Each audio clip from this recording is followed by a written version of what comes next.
But why is that? Why are they using two different nests when they could simply store the seeds in the larger one? Well, that's because ants are actually really smart creatures.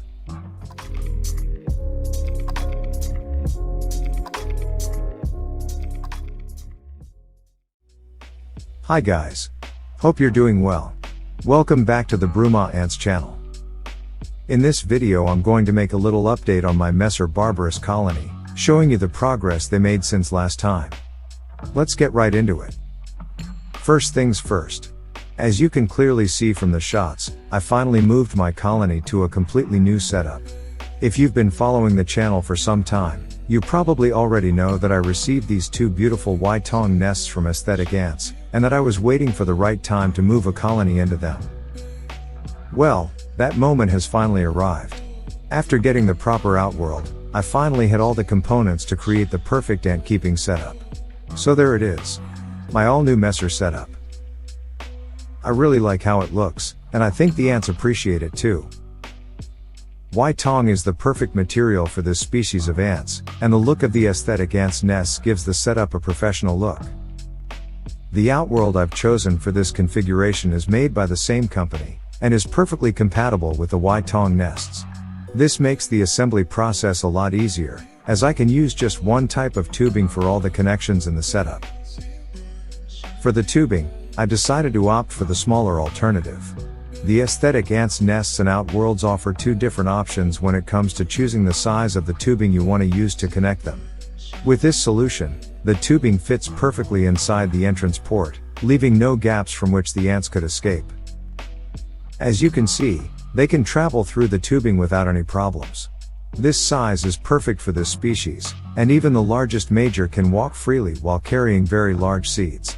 Even the queen got through the tubing with ease. I think they really like this new double nest configuration. Since I moved them in, they haven't stopped for a second. They are always busy, running back and forth through the transparent tubing and organizing the seeds inside the dedicated nest. They also started to produce the so-called ant bread in enormous quantities. Every time I check on them, I see a designated team of specialized workers solely focused on breaking and chewing the seeds to create the bread. Better than a bakery. For those who don't know, the ant bread is a particular type of edible substance that the Messer species are able to create using the seeds. They have a specialized caste of big-headed and large mandibles workers, whose primary role is to open the seeds to access the soft inside part. That's real specialization. So far, the setup is working as planned. As you can see, the ants have decided to use the smaller Huaitong nest as their granary, and the taller one as their main living area. I couldn't be happier. But why is that? Why are they using two different nests when they could simply store the seeds in the larger one? Well, that's because ants are actually really smart creatures. If you watch closely, the Huaitong block in the taller nest is a little bit darker compared to the one in the smaller nest. Why, you may ask? That's because the taller nest has lots of humidity trapped inside the Huaitong block. As you probably already know, the eggs and larvae of ants need a very high level of humidity to successfully complete all the stages of development, and failing to provide that can cause lots of problems for the young brood.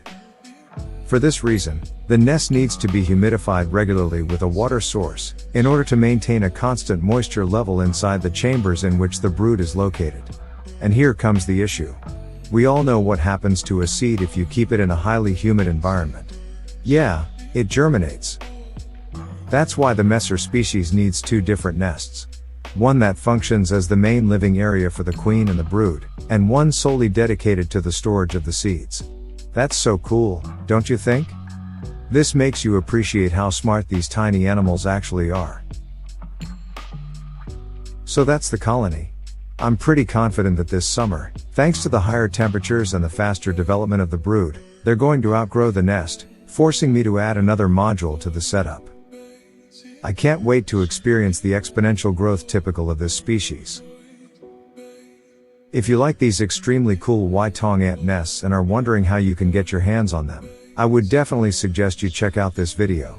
In this one, I make a detailed review of these amazing nests made by Aesthetic Ants, listing the pros and cons of this type of material. See you soon in another video.